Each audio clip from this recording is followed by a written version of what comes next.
Chosen one, sit down right now. Whatever you are about to do, stop. What I'm about to tell you requires all of you present. Not distracted, not halfway here. That restlessness you've been carrying this week, the one that keeps pulling your attention away from everything you try to focus on. It wasn't random. It wasn't anxiety. It was preparation. The enemy has been working overtime against you for one reason and one reason only. He has already seen what's coming, and what's coming is massive. Think back to that moment this week, when something in you just knew. Maybe you couldn't name it. Maybe you brushed it off as wishful thinking, or told yourself you were imagining things. Or maybe you felt it at 3 o'clock in the morning when you couldn't sleep, and you lay there in the dark with this strange weight on your chest. Not dread, not fear, but something that felt like the atmosphere changing. Like the pressure before a storm breaks open and delivers everything it's been holding. That wasn't insomnia. That was your spirit being made aware. You did not find this message by accident. The algorithm did not bring you here. God did. This is a divine appointment that was scheduled before the foundations of the earth were laid, written into your timeline long before you ever opened this page. Stay with me until the very last second, because in the next few minutes, I'm going to reveal exactly what is breaking open over your life right now. I'm going to walk you through the specific moment this week where you unknowingly activated the thing the enemy has been trying to prevent. And at the end, I'm going to give you the decree that seals this season shut and locks the door on every assignment that has been running against you. Do not click away. Do not scroll. Your future self is sitting somewhere on the other side of what I'm about to say, and they are begging you to stay in this seat. My name is Zerekiel. I've spent years studying the hidden architecture of spiritual warfare, the patterns of attack, the timing of breakthrough, the divine setups that look like destruction right up until the moment they don't. Over 10,000 chosen ones have walked through their most critical season using what I teach on this channel. If this is your first time here, subscribe and turn on all notifications right now. Not because I need the numbers, but because the next message I release might be the exact word your spirit will need for the war you don't yet know is coming. Now let me tell you what the last 72 hours have actually been. The atmosphere hasn't just been heavy, it's been strange. Like something massive is pressing against the veil between where you are and where you're going. Maybe you felt it in small ways. Maybe a door that should have opened didn't, and instead of being disappointed, you felt oddly calm. Or maybe you were in the middle of an ordinary moment, sitting at a table, standing in a parking lot, washing dishes, and suddenly this wave moved through you, a sense that everything was about to shift. Not hope, exactly. Certainty. The kind that scares you a little, because it feels too big to trust. Some of you have been carrying a specific silence this week, a moment where you held your tongue when every nerve in your body told you to react, a moment where you walked away instead of engaging, a moment where you sat down when you wanted to stand up and fight. And in the hours since that moment, the enemy has been doing what he always does. He has been whispering a very specific lie into the quiet. Listen to your own thoughts right now, because I can tell you exactly what he's been saying. He's been telling you that your silence was surrender. He's been replaying that moment, that exact moment, and labeling it weakness. He's been telling you that because you didn't fight, because you didn't push, because you pulled back when you should have pressed forward. You have delayed your own blessing, that you reset the clock, that you cost yourself something you cannot get back. That is a lie, and it is precise, and it has been designed to make you unravel right before the breakthrough arrives. Here is what the scripture actually says about this moment. Nahum 1-9 says, "What do you conspire against the Lord? He will make an utter end of it. Affliction shall not rise up the second time." Hear that. Affliction shall not rise up the second time. The enemy needs you to believe you are in a cycle. He needs you to believe that what you're feeling right now is the same wilderness you've walked before, that your actions have put you back at the beginning, that this heaviness is punishment and not positioning. But you are not in a cycle. You are in a conclusion. That moment of silence, that walk away, that refusal to engage, that laying down of the weapon when every part of you wanted to use it, that was not weakness dressed up as strength. That was a legal move in a spiritual courtroom. That was the act that the enemy cannot appeal. That was the moment you handed the gavel to heaven and let the verdict be issued without your interference. The heaviness you feel right now is not the weight of your failure. It is the weight of finality. It is the tension of a cord being stretched to its absolute limit in the last 3 seconds before it snaps, and everything it was holding back comes rushing through. You are not starting over. You are not in delay. You are not disqualified. You are standing one breath away from the most significant movement in your life to date, and everything that has pressed against you this week has been the enemy's last attempt to get you to stand up from this seat before the verdict is read. Sit down. Stay here. It's big, and it belongs to you. What you just heard wasn't entertainment. It was confirmation. And if you're ready to go deeper, the Chosen One's mantle will show you exactly why God separated you before birth, why the attacks came so early, and what He's unlocking in this season, code by code, until you're walking the life He already wrote over you. The link is waiting in the first pinned comment, but not for long. Now stay with me, because what comes next is the part most people never get to hear, not because it's hidden, but because they leave right before it's revealed. There is something about the way God constructs a chosen life that looks, from the outside, almost indistinguishable from a cursed one. The gaps, the delays, the doors that closed without explanation, the relationships that unraveled without warning, the gifts that seemed too large for the spaces you were placed in. You have spent years trying to make sense of a biography that doesn't follow the rules. And the reason it doesn't follow the rules is because it was never written by human hands. The architecture of your life wasn't designed for where you've been. It was designed for where you're going. And where you're going requires a foundation that ordinary processes cannot build. Think of Elijah at the brook Cherith. God sent him there to hide.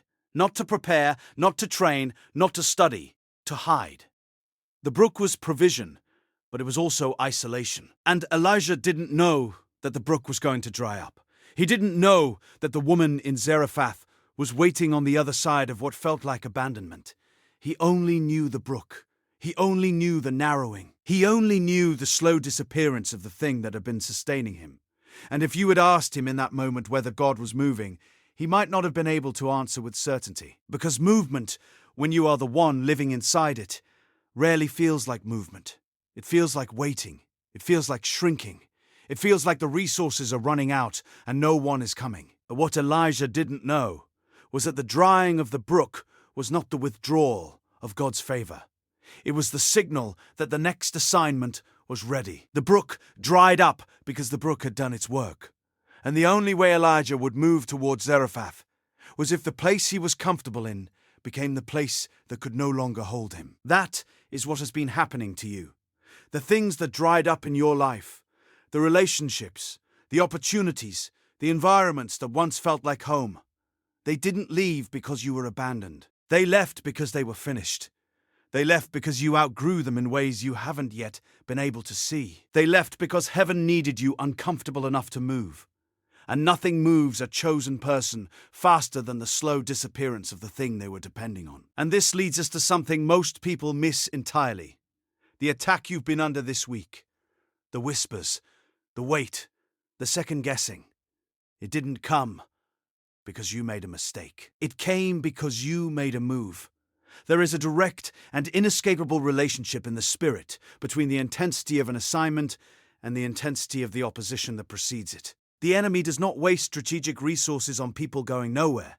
He reserves his most precise, most personal, most psychologically sophisticated weapons for people who are standing on the edge of something that will destabilize his territory. You are not under attack because you are weak. You are under attack because you are dangerous. And the most dangerous version of you is the version that is about to step into alignment. But here's where it goes deeper, and I need you to stay with me, because this is the part that most people are not willing to sit with. You have been praying for breakthrough. You have been declaring it, decreeing it, believing for it, standing on the word, speaking life over your situation. And somewhere between the declarations and the silence that followed them, something began to shift inside of you. Not faith, something quieter than faith. A kind of reckoning. A moment where you looked at everything you'd been standing on and wondered, without saying it out loud, whether you had been standing on truth or standing on hope, dressed up as truth. Whether the word you were speaking was a weapon or a wish. Whether you were walking by faith or performing faith to avoid the grief of accepting that things might not move. That thought does not disqualify you. That thought is the most honest thing your spirit has produced in months. Because here is what God does not need from you. He does not need your performance. He does not need the version of you that wakes up every morning and manufactures certainty out of discipline. He does not need the curated faith, the public declarations spoken a little too loudly because the private doubt is a little too present. What he needs, what he has always needed, what he designed you to offer, is the version of you that sits down in the middle of the uncertainty and says, I do not understand this. I cannot see this. I cannot feel this right now. But I am still here. I have not moved, and I am trusting something larger than my comprehension. That is not weakness. That is the most advanced form of faith in existence. And it is precisely the kind of faith that unlocks what performance never could. Stay with me, because what I'm about to share next is the part that breaks the cycle completely. There is a pattern in the lives of chosen people, a recurring architecture that shows up just before the most significant transitions. And it is this: the moment of greatest silence from heaven almost always coincides with the moment of greatest activity in the spirit. The silence is not absence. The silence is construction. When God goes quiet in the natural, it is because he is finishing something in the supernatural that requires total concentration. Like a surgeon who cannot stop mid-procedure to explain what he's doing. God sometimes suspends the conversation because the work requires all of his attention and all of your trust at the same time. Job understood this in a way that most of us resist. At the peak of his suffering, at the moment when everything had been stripped away and his friends were offering theology in place of presence, Job said something extraordinary. He said, "Though he slay me, yet will I trust him." And then, almost in the same breath, he said, "I know that my Redeemer lives." That is not contradiction. That is the simultaneous holding of devastation and certainty. That is what it looks like to stand inside a divine silence, without requiring an explanation. And that is exactly the posture that positions a person for the kind of restoration that exceeds everything that was lost. You are not being tested to see if you will break. You are being positioned for a restoration that requires your roots to be deep enough to hold what's coming. And this brings us to the real turning point. The hidden root that most people never examine. The one that has been quietly shaping every decision, every withdrawal, every moment of hesitation, without ever being named. You have been afraid of your own greatness. Not afraid of failure. Not afraid of rejection. Not afraid of the enemy. Afraid of the size of what God placed inside you. Afraid that if you fully step into what you've been sensing, what you've been dreaming, what you've been carrying in the quiet spaces where no one else can see. Afraid that if you actually claim it, actually walk toward it, without apology, without qualification, without the familiar practice of shrinking yourself to fit the rooms that were never built for you. Afraid that it will be taken. Afraid that it will be proven to be an illusion. Afraid that the fullest version of you will be the most vulnerable version of you. And so you have done the thing that seems safe. You have operated at 90%. You have shown enough to be credible and held back enough to be protected. You have stood at the entrance of the door without walking through it completely. And you have called that wisdom. You have dressed it in the language of patience, of timing, of humility. But if you are honest, and you need to be honest right now, it has not been wisdom. It has been fear wearing a spiritual garment. And the moment that shifts, the moment you stop protecting yourself from your own calling, that is the moment the atmosphere changes. But wait, before you move forward, you need to see this clearly, because there is one more layer beneath even that. The fear of your own greatness did not originate with you. It was taught. It was placed. It was the result of years of being in environments that could not hold what God put inside you, surrounded by people whose assignment was never to celebrate your ceiling, but to become acquainted with their own. And somewhere in the process of being too much for the rooms that couldn't contain you, you internalized a verdict about yourself that was never issued by heaven. You took the ceiling of other people's capacity and mistook it for the boundary of your destiny. You let the limitations of those who loved you imperfectly become the walls of what you believed was possible for you. That is not your truth. That is inherited smallness. And it ends today. What most people don't realize is that the final barrier to breakthrough is never the enemy. The enemy is loud, but he is not the deepest problem. The final barrier is always internal. It is the agreement you made with a lesser version of yourself. The agreement that said, "This is as far as I go. This is as much as I deserve. This is the ceiling that has always been here and will always be here." That agreement has to be renounced with the same authority you would use to rebuke any external force, because it is just as spiritually binding, and it has been just as effective at keeping you from the life that heaven already approved. And here is what you didn't expect. The breakthrough that is coming is not coming because you finally figured it out. It is not coming because you finally prayed the right prayer, spoke the right decree, read the right scripture, or reached some invisible threshold of spiritual sufficiency. It is coming because God's timing is sovereign, and his promises are not contingent on your performance. The same God who chose Gideon hiding in a winepress, who called Moses with a stutter, who used a shepherd boy as the blueprint for a king, that God is not waiting for you to become ready. He is moving because the appointed moment has arrived. And your only task right now is to stop arguing with your assignment and start walking toward it with everything you have. The verdict has been issued. The gavel has already fallen. The question is not whether the breakthrough is coming. The question is whether you will be standing in the right posture when it arrives. Place your hand on your heart right now, wherever you are, whatever time it is. Speak this over yourself and mean every word. I release every agreement I have made with smallness. I renounce every label placed on me by people who could not see what heaven sees. I declare that the silence I have carried was not abandonment. It was construction. I declare that the attacks I have endured were not punishment. They were confirmation that what is inside me is worth fighting against. I am not starting over. I am not in delay. I am not disqualified. I am standing on the edge of the most significant movement in my life, and I will not move from this posture. I step forward, not because I have it all figured out, not because the fear is gone, but because my God is faithful and his word over my life does not expire.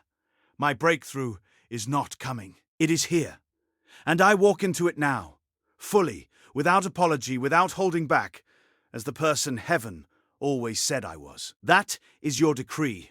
That is your seal. And the enemy cannot appeal what heaven has already finalized.